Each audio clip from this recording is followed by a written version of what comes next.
Op het Binnenhof in Den Haag begint de rondetafelconferentie. Minister-president Drees opent de plechtige bijeenkomst met een rede waarin hij onder andere... Pada tanggal 27 Desember 1949, pihak Belanda dan Indonesia melakukan perundingan konferensi meja bundar atau KMB di Den Haag, Belanda, di mana melalui kesepakatan tersebut, Kerajaan Belanda mengakui kedaulatan Republik Indonesia, kecuali wilayah Irian Barat, Papua. Baik Indonesia maupun Belanda sama-sama ngotot merasa lebih berhak atas tanah Irian Barat. Bagi Belanda, Irian Barat atau yang mereka sebut Netherlands New Guinea bukanlah bagian dari kesatuan wilayah yang harus dikembalikan kepada Indonesia. Lantaran tidak dicapai titik temu, maka masalah Irian Barat akan diselesaikan dalam waktu 1 tahun ke depan. Faktanya, Belanda masih tetap bertahan di tanah emas tersebut hingga dekade tahun 1960-an. Kalau pihak Belanda menentangnya dengan misalnya tetap tidak mau menyudahi kolonialisme di Irian Barat, satu hari akan datang, entah besok entah lusa, yang dia pasti digiling gila oleh sejarah. Memasuki tahun 1962, pemerintah Belanda menolak berunding soal Irian Barat dengan Indonesia. Untuk memukul Belanda, sebuah operasi militer gabungan skala besar dipersiapkan. Operasi ini direncanakan di markas komando Kaduat atau kini Kostrad di Jalan Medan Merdeka Timur, Jakarta Pusat pada bulan Februari 1962. Di markas Kaduat terjadi perdebatan. Sebagian menghendaki kota industri minyak Sorong sebagai target penyerbuan. Sebagian lagi menghendaki Pulau Biak. Alasannya Biak merupakan jantung pertahanan Belanda di Irian Barat. Pemilihan Biak memang sangat riskan.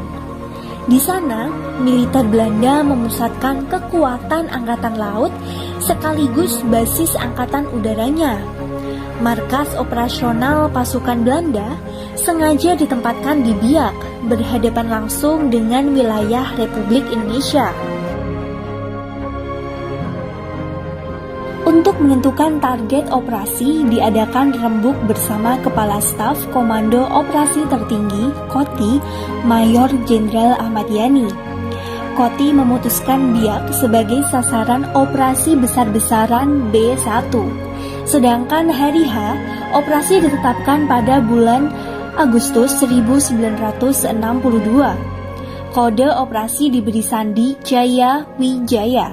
Menurut Amir Mahmud, Kepala Staf Gabungan 2 Bidang Operasi Komando Mandala, Soeharto sendiri yang menamai sandi Jaya Wijaya merujuk puncak tertinggi di Irian Barat.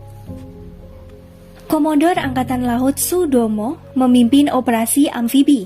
Brigadir Jenderal Angkatan Darat Rukman memimpin operasi pendaratan. Kolonel Angkatan Udara Leo Watimena memimpin serangan udara. Sementara Panglima Mandala Maijen Soeharto akan memimpin langsung operasi penerjunan airborne. Dalam buku sejarah operasi-operasi pembebasan Irian Barat karya M. Holil, Operasi Jayawijaya akan diawali dengan serangan sporadis dari Satuan Lintas Udara. Angkatan Udara Mandala mengincar basis militer vital di Biak lewat serangkaian pemboman dan penembakan. Selanjutnya, pasukan-pasukan komando melakukan penyerbuan serta pemburuan bebas oleh Angkatan Laut Mandala. Setelah Biak dikuasai, maka pusat pemerintahan di Kota Baru Jayapura harus direbut. Menurut rencana, hari H jatuh pada tanggal 12 Agustus 1962. Namun karena perhitungan cuaca, mundur menjadi 14 Agustus, sebelum hari ulang tahun ke-17 Proklamasi Kemerdekaan, Irian Barat sudah harus di tangan Republik Indonesia. Operasi Jaya Wijaya mengerahkan hampir seluruh kekuatan inti TNI. Dari Angkatan Darat, sebanyak 20.000 pasukan dari berbagai divisi diturunkan. Angkatan Laut menyumbang 126 kapal meliputi buru torpedo, kapal selam, kapal fregat, buru selam, kapal cepat torpedo, penyapu ranjau, tanker, kapal rumah sakit, termasuk 33 kapal pengangkut dan 3 batalion 10.000 pasukan elit Marinir Korps Komando.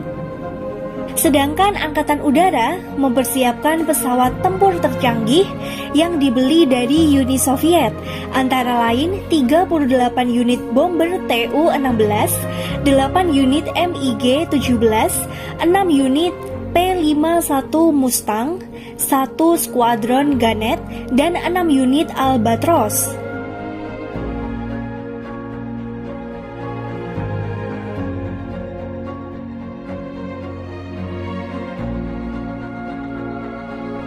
Operasi ini melibatkan personil pasukan sebanyak 70.000 orang, tulis Saleh Jamhari, dan tim pusat sejarah ABRI dalam Tri Komando Rakyat Pembebasan Irian Barat.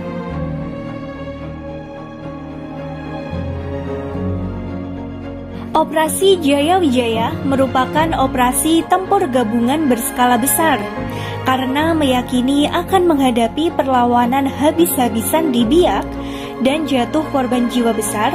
Operasi Jaya Wijaya itu sendiri kemudian menjadi one-way ticket operation atau merupakan operasi sekali jalan untuk tidak bisa pulang dengan selamat.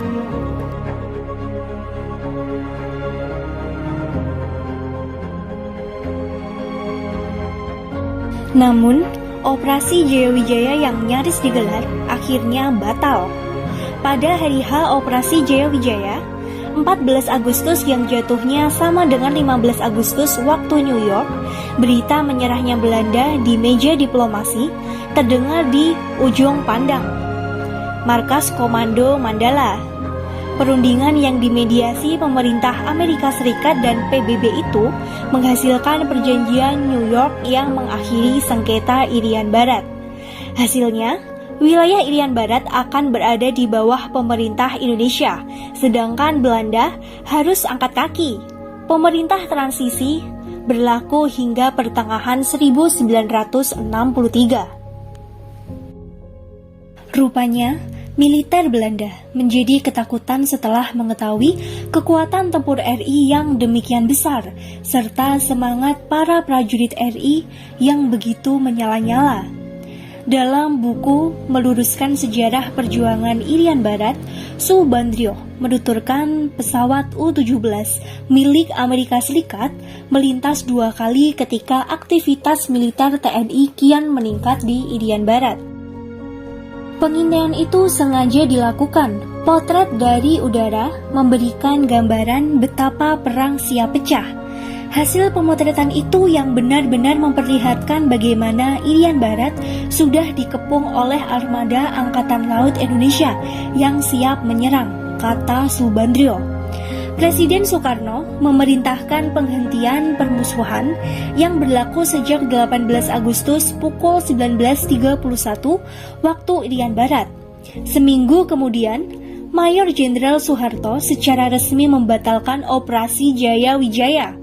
Bayangkan jika operasi Jaya Wijaya benar-benar terjadi. Dipastikan pertempuran besar berkobar terjadi di bumi belahan selatan setelah masa Perang Dunia II berakhir.